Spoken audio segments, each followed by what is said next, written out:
만나뵙게 되어 반갑습니다. 이렇게 인사하면 교회는 늘 어색하더라고요. 할렐루야, 아멘.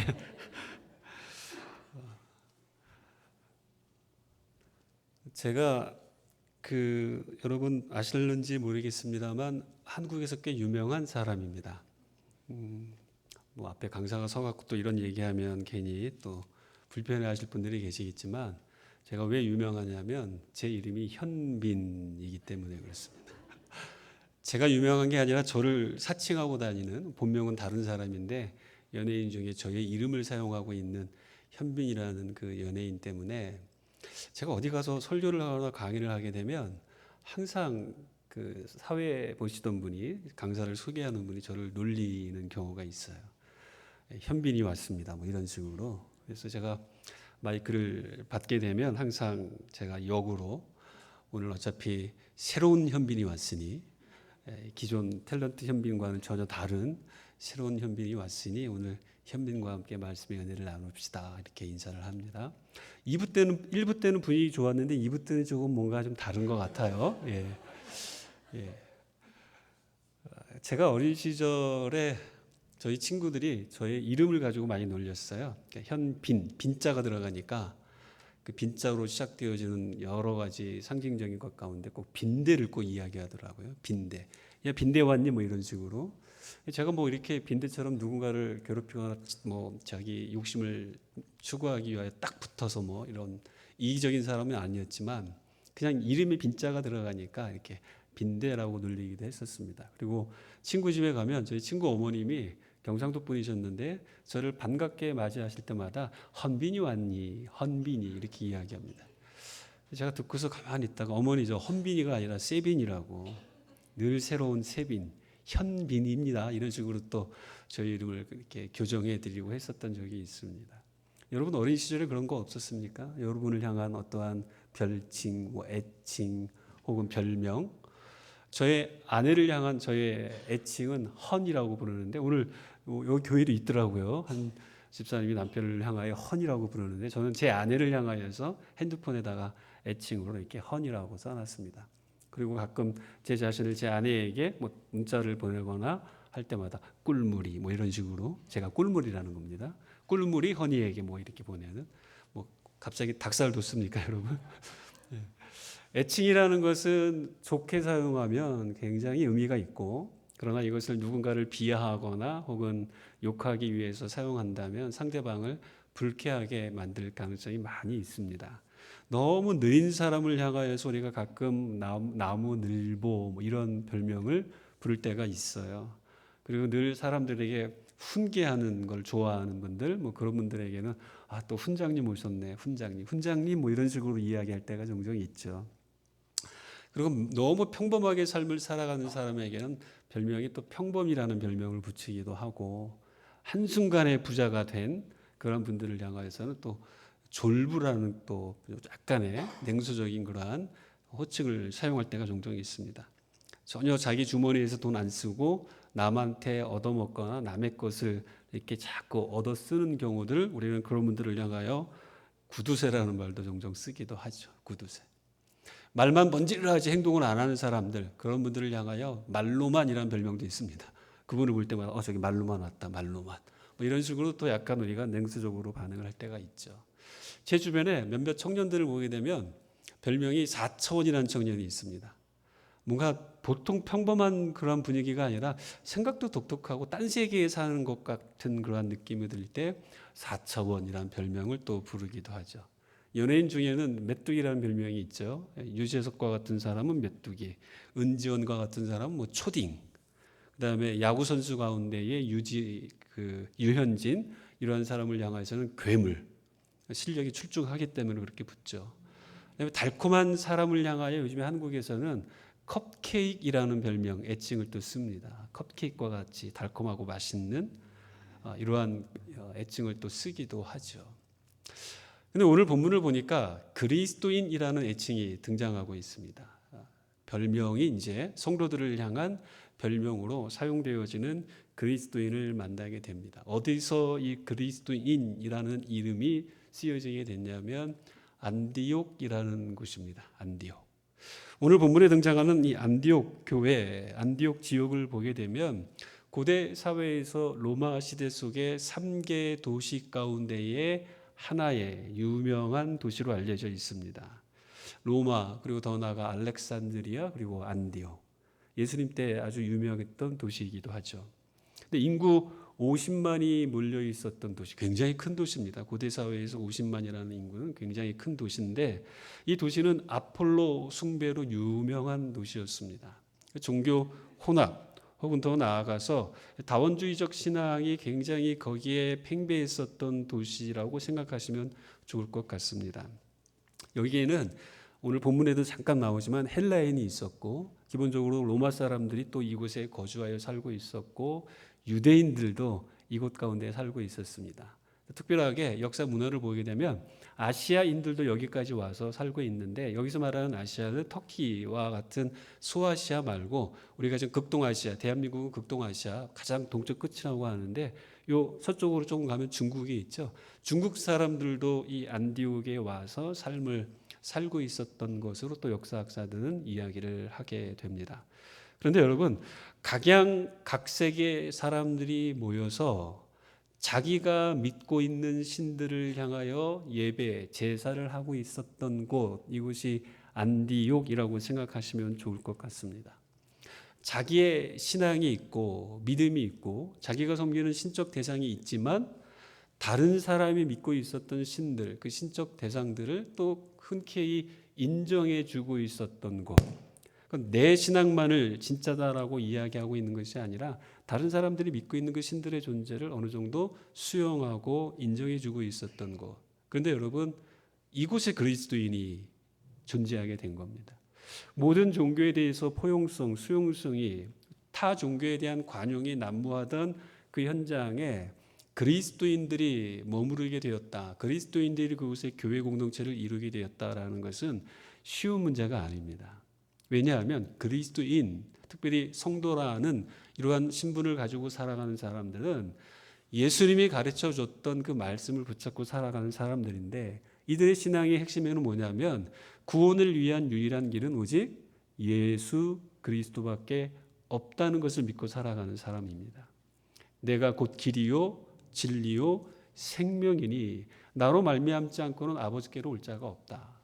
주변을 둘러보면 하나님 구원을 받고 영원한 삶을 누리는 그때 당시 신앙관에 따르면 더 나은 삶을 살아가는 영생 혹은 그 영생을 위한 과정을 보게 되면 길이 여러 종류라고 생각하고 있는 그 환경 속에서 아닙니다. 길은 오직 유일한 예수님밖에 없습니다. 라고 말하며 살아간다면 여러분, 그 사회 환경 속에서 환영받을 수 있을까요?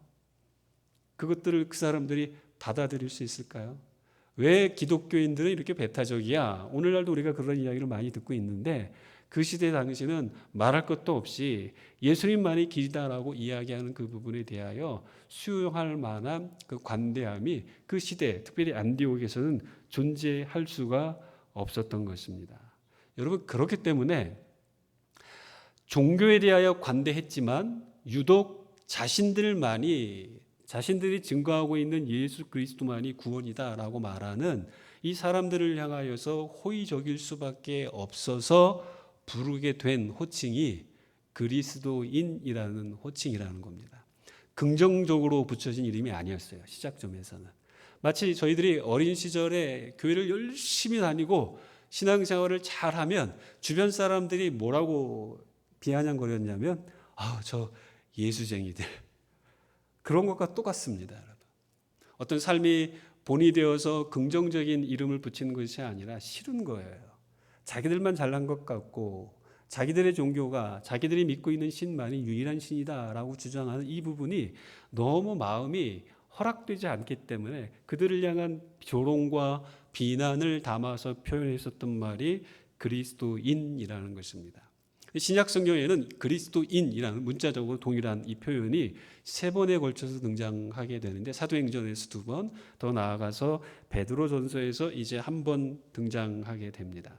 사람들을 놀리는 것을 좋아했었던 안디옥 지역에 모여 있었던 사람들이 예수님을 믿는 사람들을 향하여 조소와 조롱을 담아 표현했었던 말, 그리스도인. 제가 아는 목사님이 한밤중에 길을 가는데 그 주변에 이제 술집들이 꽤 있었던 거리였었어요. 근데 그 거리를 살짝 지나서 집을 가야 되기 때문에 거리를 지나고 있는데 갑자기 한쪽 구석에서 주를 이 소리가 나더니 조금 있다가 위하여 이 음성이 들렸대요. 그리고 갑자기 여러 사람들의 음성이 또 한꺼번에 할렐루야 하고서 들렸다고 합니다. 교회가 아니라 술집에서. 여기서 말하는 주라는 것은 우리 예수 그리스도를 말하는 게 아니라 술잔에 담겨진 그를 들어 올리면서 주를 위하여 그리고 할렐루야. 여러분 이게 예배당에서만 들려야 하는 어떤 고백이죠. 그러나 술집 한복판에서 술을 마시고 있었던 예수님을 모르고 있었던 사람들이 이러한 표현을 하고 있었다는 것 자체가 얼마나 기독교를 향하여 더 나아가 그리스도인들을 향하여 조롱과 조소와 비아냥을 담아냈는지를 우리가 엿볼 수 있는 것입니다. 여러분 원래 정당의 이름을 부를 때처럼 뭐 가이사인, 헤로디아인, 폼페이인 뭐 이런 식으로 정당의 이름을 부를 때마다 사용했었던 그 이름들이 그리스도인들을 향하여 성도 예수님을 믿는 사람들을 향하여서 일컬어졌다라는 것 자체가 기독교를 향한 결코 호의적이지 않은 시선이 굉장히 많았었다라는 것을 알 수 있습니다. 그런데 성도 여러분, 예수님이 부활하시고 승천하신 이후에 1세기를 점점 지나면서 한 10,000명 정도로 시작되었었던 기독교인들, 예수님을 믿는 사람들이 주후 300년경이 지나면서 한 500만 명에서 600만 명의 숫자로 급성장하게 됩니다. 그리고 비로소 콘스탄틴 대제가 황제에 등극하고 313년이 되었을 때 기독교를 국가 종교로 공인을 하게 되죠. 여러분 이때부터 사실 기독교인의 숫자는 어마무시하게 급성장합니다. 외형적으로. 세금의 혜택들을 주게 되고 예배를 드릴 수 있는 장소들을 지어주고 하면서 더 많은 사람들이 한 공간에 모일 수 있고 또 자신이 기독교인이다라고 하는 이 신분을 드러냈을 경우 사회로부터 받는 혜택들이 늘어났기 때문에 기독교를 믿지 않을 이유가 없었습니다. 오히려 믿지 않으면 오늘날 이슬람처럼 믿지 않으면 그 사람들에게 더 해가 가는 이러한 정치 체계였기 때문에 많은 사람들이 기독교인이다라고 생각하고 자신의 정체성을 부여하며 살았습니다. 그런데 놀라운 것은 핍박이 있고 자신을 그리스도인이다라고 밝혔기 때문에 어려움 가운데 직면했었을 때에 여러분 교회와 기독교 그리스도인들은 탄압 가운데에 몰렸습니다. 박해와 핍박 가운데에 몰렸습니다. 그런데 그 과정 속에서 튼튼하게 성장을 했어요. 사람들이 성도들의 모습과 삶을 보면서 도전받고 복음의 능력들을 눈으로 삶으로 경험하면서 진짜 본 어게인한 크리스찬들이 상당히 많이 늘어났습니다. 그런데 국가적으로 교회를 공인해 주게 되자 이러한 신앙의 내적 견고함은 사라지고 외적인 팽배함만 늘어가면서 기독교의 그 능력, 힘을 상실하게 되는 부작용들이 실제로 많이 나타난 것들을 보게 됩니다. 그래서 모두가 그리스도인이에요. 근데 내용을 들여다보면 그리스도인답지 않은 모습들이 너무 많았던 암흑의 시대가 여러분 중세 시대라는 것을 저와 여러분이 너무나 잘 알고 있는 것이죠.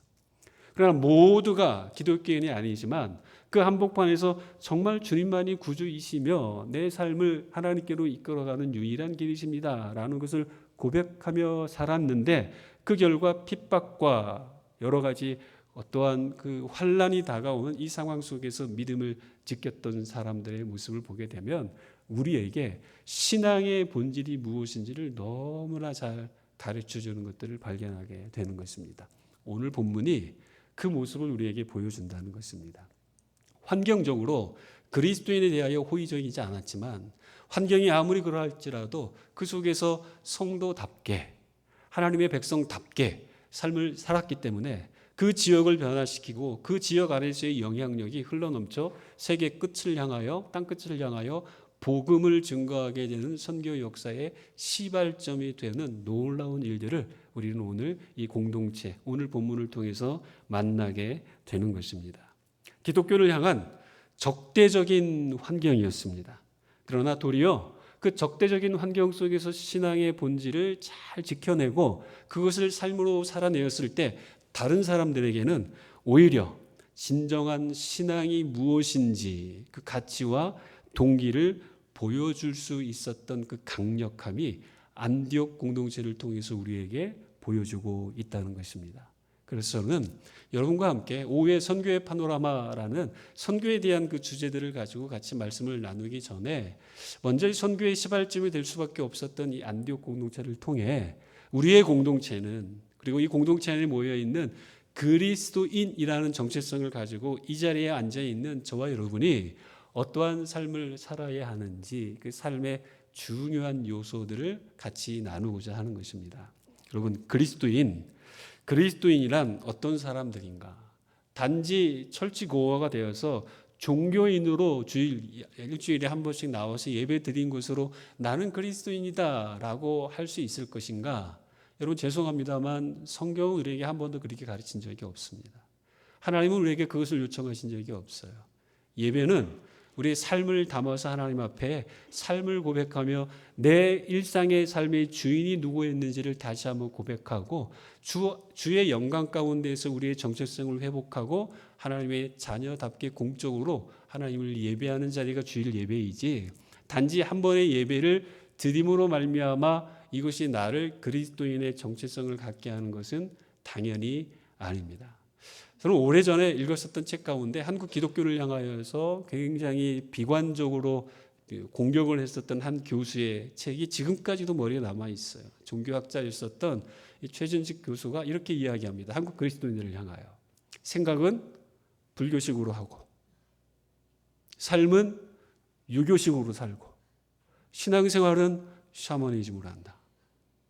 하나도 틀리지 않았습니다. 여러분은 어떻습니까? 그리스도인이란 예수 그리스도가 나의 구주이실 뿐만 아니라 구주 되시는 그분이 내 삶의 주인됨을 고백하며 살아가는 자들이 그리스도인입니다. 여러분, 구약의 파노라마 혹시 기억하십니까? 오래됐지만 우리가 사울과 다윗과 솔로몬의 이야기를 정리하면서 크리스찬을 제가 여러분께 그렇게 정리해 드린 적이 있었습니다. 크리스찬, 크라이스트, I-A-N, 크라이스트, I am nothing. 주님, 나는 아무것도 아닙니다. 주님의 주되심을 인정하며 살아가는 그러한 자들이 그리스도인, 크리스찬이다라는 것을 정말 강력하게 여러분과 같이 그 말씀을 나눴던 것이 저는 기억이 납니다. 그리스도인이라는 것은 바로 그러한 자들입니다. 내 삶의 주인이 그분이기 때문에 그분께 내 생각과 마음과 삶에 초점을 맞춰드리고 그분이 원하시는 지점을 향하여 내 발걸음을 옮겨가는 것이 크리스찬일 뿐만 아니라 그러한 삶을 살아가는 자들을 향하여 하나님이 내가 하늘과 땅에 있는 모든 권세를 하나님께서 나에게 주셨는데 그러한 삶을 사는 너희들에게 내가 영원토록 함께 하겠다. 그 약속을 우리에게 주신 것이 우리 주님의 약속이라는 것이죠. 자, 그렇다면 그 약속을 믿고 그리스도인으로서 정체성을 가지고 살아가는 저와 여러분이 어떤 삶을 살아야 하는가? 오늘 본문 안디옥 교회 성도들을 통하여 우리에게 첫 번째로 이것을 가르쳐주고 있습니다. 주 예수를 증거하는 삶을 살아가는 것. 이게 그리스도인의 삶입니다. 즉 증인의 삶이라는 겁니다. 증인의 삶. 여러분, 예루살렘 교회는 안디옥 교회 공동체에 복음이 전해지고 그곳에 교회가 세워졌다는 소문을 듣고서 누구를 보내게 되냐면 바나바를, 오늘 본문에 등장하는 바나바를 보냈던 거예요. 보내서 정말 거기에 교회가 세워지고 교회가 정말 부흥하고 있는지 그것을 목격하고 오도록 바나바를 보냈는데 오늘 본문 말씀에 보니까 바나바가 24절에 보니 착한 사람이요 성령과 믿음이 충만한 사람이라 이에 큰 무리가 죽게 더하여지더라. 바나바가 가서 보니까 사역을 하면서 큰 무리가 죽게 더해지는 것들을 목격하고 있습니다. 그래서 여러분 23절에 바나바가 이렇게 권면을 했죠. 하나님의 은혜를 보고 기뻐하여 모든 사람에게 굳건한 마음으로 주와 함께 머물러 있으라 권하니. 바나바가 소문을 듣고 보냄을 받고 가서 보니까 사실이었던 겁니다. 그들이 그리스도인답게 살아가고 있는 삶의 모습, 공동체 안에 하나님이 역사하시는 것들을 발견하게 되었던 거예요. 이 모든 일들이 일어나게 된 기본적인 그 사실에는 무엇이 담겨져 있었냐면 20절 말씀에 이렇게 이야기하죠. 구브로와 구레네 몇 사람이 안디옥에 이르러 누구에게도 지금 말하며 주 예수를 전하냐면 헬라인에게도 복음을 전하게 되었던 겁니다. 지역적 경계, 문화적 경계, 인종적 경계, 민족적 경계를 넘어서 유대인이 아닌 다른 사람에게까지 예수 그리스도를 전하고 가르치고 말하는 이 일들이 일어나고 있었던 거예요. 우리끼리가 아니라 우리끼리 갖고 있었던 이 소중한 보물을 우리가 아닌 그 누군가에게 전하고자 하는 공동체로 지금 변화되어지고 있고 그 속에서 그리스도인답게 성도답게 하나님의 백성답게 삶을 살아내고 있었기 때문에 주께서 그 공동체에 큰 은혜를 베푸셨다는 겁니다. 여러분 이 말에 주의를 기울이셔야 됩니다. 공동체의 은혜를 더하셨다는 얘기는 즉 그 공동체 구성원 각자에게 하나님의 은혜가 임하고 있었던 것을 이야기해 주고 있다는 것이죠. 성도 여러분, 우리가 주님의 증인으로서의 삶을 살아간다는 것은 그리스도인의 정체성이 바로 그러하기 때문이라는 겁니다. 내가 그리스도인이라면, 내가 하나님의 백성이라면 하나님이 가장 관심을 가지고 계신 그 일을 위해서 내가 마음과 생각과 삶을 내어드려야 돼요. 여러분 이것이 누구의 삶이었냐면 예수님의 삶이었습니다. 예수님은 하나님의 뜻을 가슴에 안고 이 땅에 오셔서 잃은 자를 찾아 나서시고 잃은 자를 찾아 구원하시기 위해 실제 갈릴리 온 지역을 두루 다니셨습니다. 제자들을 같이 데리고 다니면서 그들을 선택하셨을 때 나와 함께 있게 하고 귀신을 내어 쫓는 권세를 주고 그리고 복음을 전하게 하려 함이라. 제자를 선택하신 이유가 거기에 있는 것입니다.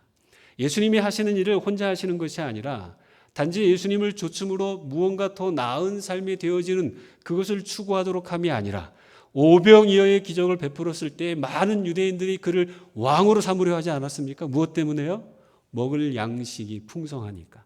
예수님은 거기서 벗어나시지 않았습니까? 단지 먹을 양식을 그들에게 채워주기 위하여 이 땅에 오신 유대인의 왕이 아니라 인류의 영원한 생명을 책임지기 위하여 이 땅에 오신 자신의 생명을 아낌없이 내어주기 위하여 구세주로 오셨기 때문에 예수님은 그 사실을 온 지역에 두루 다니시며 선포하셨습니다.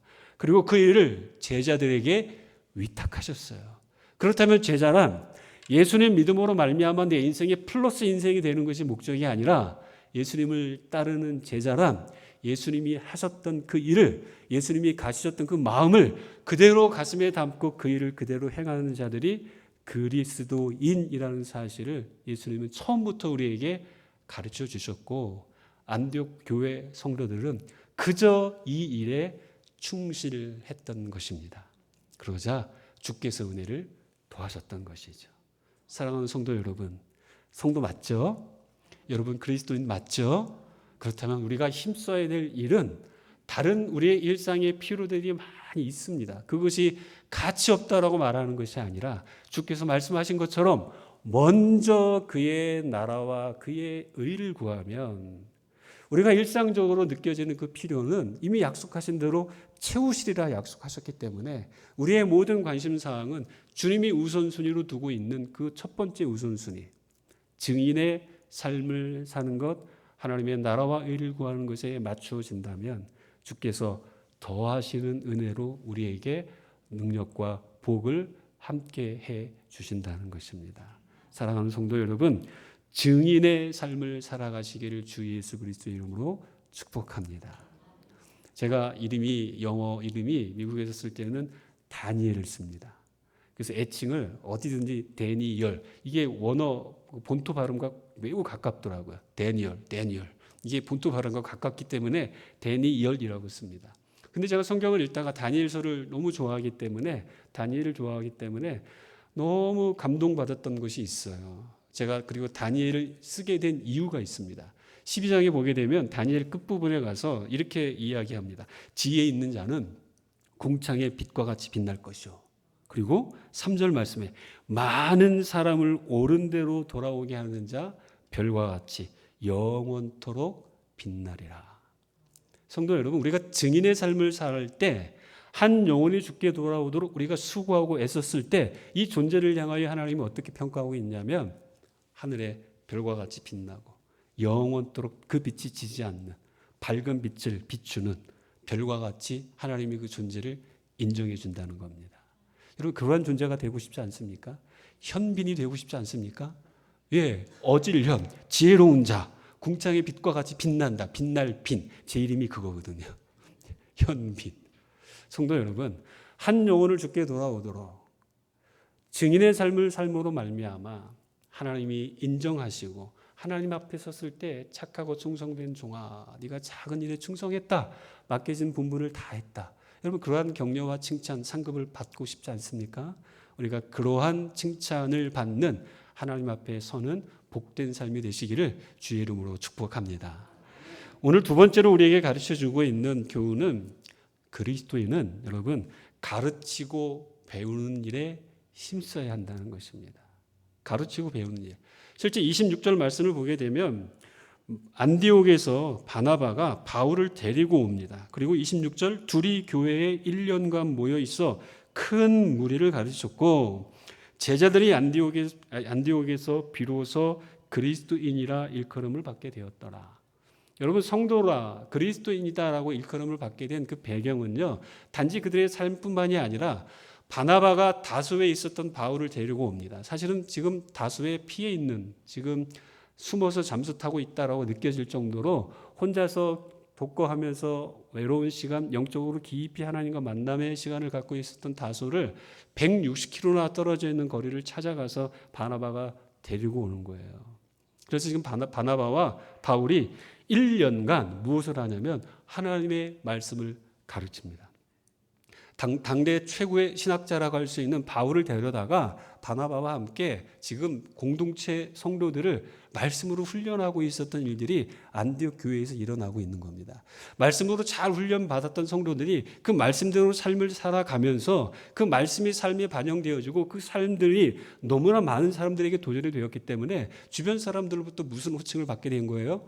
그리스도인이라는 호칭을 받게 된 겁니다. 배경에는 가르치는 일에 열심을 냈었던 지도자들이 있었고 그 가르침을 잘 받고서 삶으로 그 가르침을 받은 대로 삶을 살아냈던 성도들이 있었기 때문에 그리스도인이라는 이 정체성이 더욱더 선명하게 드러날 수 있었던 것입니다. 성도 여러분, 가르친다 그리고 배운다, 이것은 원래 어원이 같습니다. 라마드라고 하는 이 단어에서 가르치다, 배우다라는 단어가 파생되었습니다. 잘 가르치는 자는 잘 배우는 자가 될 수밖에 없고 잘 배우는 자는 또한 잘 가르치게 되어져 있는 겁니다.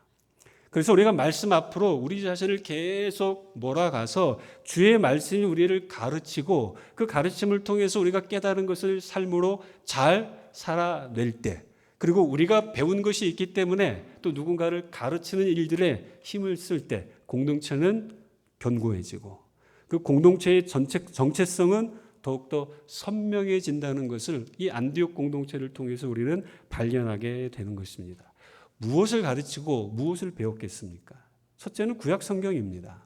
그리고 이 구약 성경의 완성이신 예수 그리스도, 이 예수 그리스도를 통하여 우리에게 전해진 복음, 이것을 계속해서 가르치고 성도들은 배우고 이 일들이 선순환적으로 이루어졌기 때문에 공동체는 견고했고 그 공동체 안에 모인 각 개인들은 그리스도인이라고 하는 그 분명한 정체성을 소유하고 드러낼 수 있었다라는 것입니다. 성도 여러분, 구약 성경 39권이요. 929장입니다. 하루에 3장씩만 읽으면 1년이면 충분히 통독하고도 남습니다.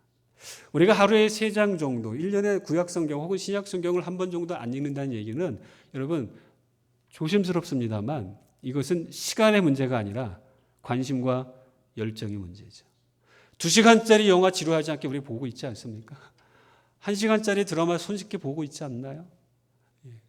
내가 관심을 갖고 있는 모든 주제에 대해서 여러분 열정과 시간을 내서 막 탐색하고 여러분 정보 검색하고 있지 않나요?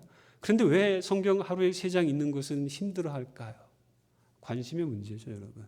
내 정체성이 하나님의 말씀과 결부되어 있지 않다라는 생각들 속에 빠져 있기 때문에 그렇습니다.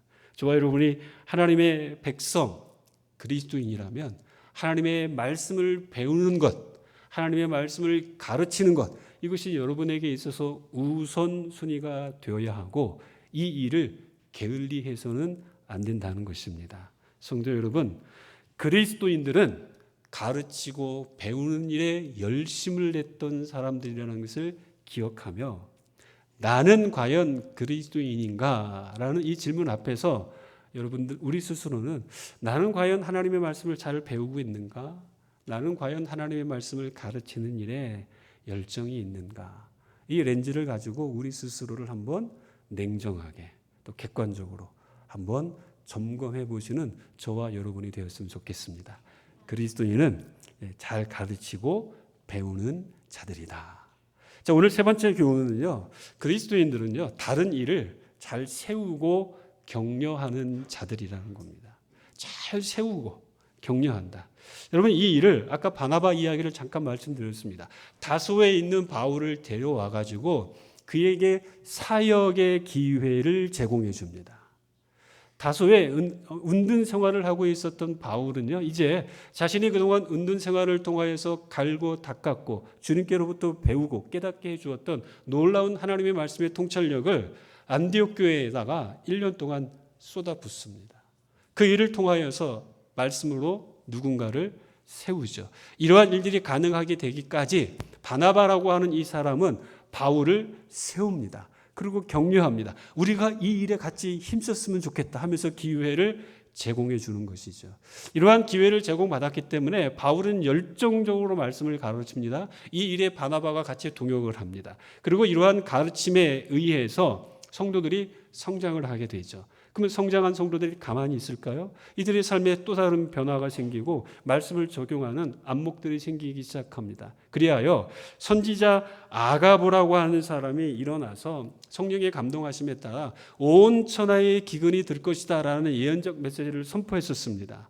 근데 그 말씀대로 주변 환경이 너무 어려운 가운데 처하게 됐어요. 기근이 오게 되었던 것이죠.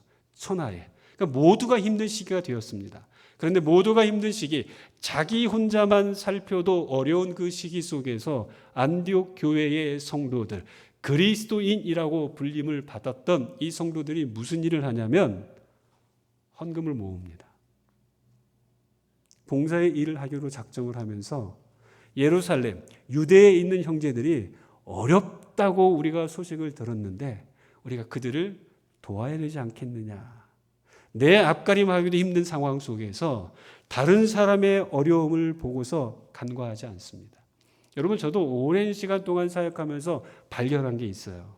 누군가를 돕고 누군가를 섬기는 일은 결코 돈이 많아서 하는 일이 아니라는 겁니다. 죄송합니다만 도리어 어려운 상황 가운데 있는 사람들이 어려운 자들을 돕는 것에 인색하지 않더라고요. 왜냐하면 자기가 어려움을 경험해 왔기 때문에. 그래서 최선을 다하는 거예요. 그래서 없지만 없는 가운데에서도 주의 명령에 순종하며 자기의 것을 기꺼이 내어놓았어요. 그게 누구냐면 안디옥 교회 성도들이었습니다. 그래서 유대에 있는 형제들을 돕고 구제하기로 힘썼던 것입니다. 다른 사람을 세우고 돌보고 격려하고 위로하는 일, 내 환경 탓을 하면서 멈춘 것이 아니라 내 상황과 환경이 어려움에도 불구하고 그 일을 중단하지 않은 이유는 그들이 그리스도인이기 때문입니다. 중심에 예수님이 있기 때문입니다. 누군가를 긍휼히 여기는 그 마음이 중심 가운데 있었기 때문이라는 것이죠. 성도 여러분, 그리스도인은 차이를 넘어 희생과 나눔을 통하여 누군가를 섬기는 자들입니다. 누군가에게 섬겨서 그들에게 기회를 제공하고 누군가를 섬겨서 어려운 상황 가운데서 일어날 수 있도록 위로하고 격려를 하는 자들, 이들이 그리스도인이라는 것을 안디옥 교회의 성도들이 저와 여러분에게 보여주고 있는 것입니다. 성도 여러분, 누군가를 세우고 격려하는 그 일을 주저하지 않는 저와 여러분 되시기를 주의 이름으로 축복합니다. 여러분, 별명왕 에디슨. 여러분, 이 사람은 1093개의 특허를 가지고 있는 것으로 유명합니다. 그리고 하나의 특허를 얻기까지 10번에서 100번, 많게는 10,000번까지 실패했다고 하는 이야기들도 있죠. 그런데 이에게 붙여진 애칭, 별명은 별명왕입니다. 포기하지 않고 창의적으로 생각하며 끝없이 도전했었던, 그래서 붙여진 별명이 별명왕입니다. 여러분. 발명왕. 여러분, 조지 워싱턴 커버 이 박사는 땅콩왕이라는, 땅콩 박사라는 별명이 붙여져 있어요. 200가지 이상의 땅콩과 관련된 음식들을 개발하고 더 나아가서 실용품들을 많이 개발을 했습니다. 그래서 붙여진 게 땅콩 박사라고 하는 그 별명이 붙여졌죠. 세례 요한을 향하여서 붙여진 별명은 광야에서 외치는 자의 소리. 메시지 되시던 예수님을 전하는 메신저로서의 삶을 살았기 때문에 그러한 별명이 붙여졌습니다. 제가 존경하고 사랑하는 선지자 가운데 예레미야, 그에게 붙여진 별명은요, 외로운 선지자라는 것입니다. 여러분에게는 어떠한 별명이 붙여져 있습니까? 여러분에게는. 여러분은 과연 주변 사람들로부터 당신은 그리스도인이 맞아 라는 혹시 그러한 칭함을 듣고 있습니까? 제가 알고 있는 영화 가운데 대장 김창수라는 영화가 있습니다. 여러분도 한번 기회 되시면 보시면 좋을 것 같아요. 백범 김구 선생의 이야기를 담아낸 영화이기도 합니다. 이 김구 선생님의 어린 시절 아명, 이름이, 어린 시절에 불렸던 이름이 김창수기 때문에 그 이름을 따서 영화를 대장 김창수라고 붙인 것입니다. 그런데 이때 김구 선생이 명성황후 시해범을 잡아서 죽인 죄목으로 인하여서 감옥, 인천에 있는 감옥소에 갇히게 됩니다.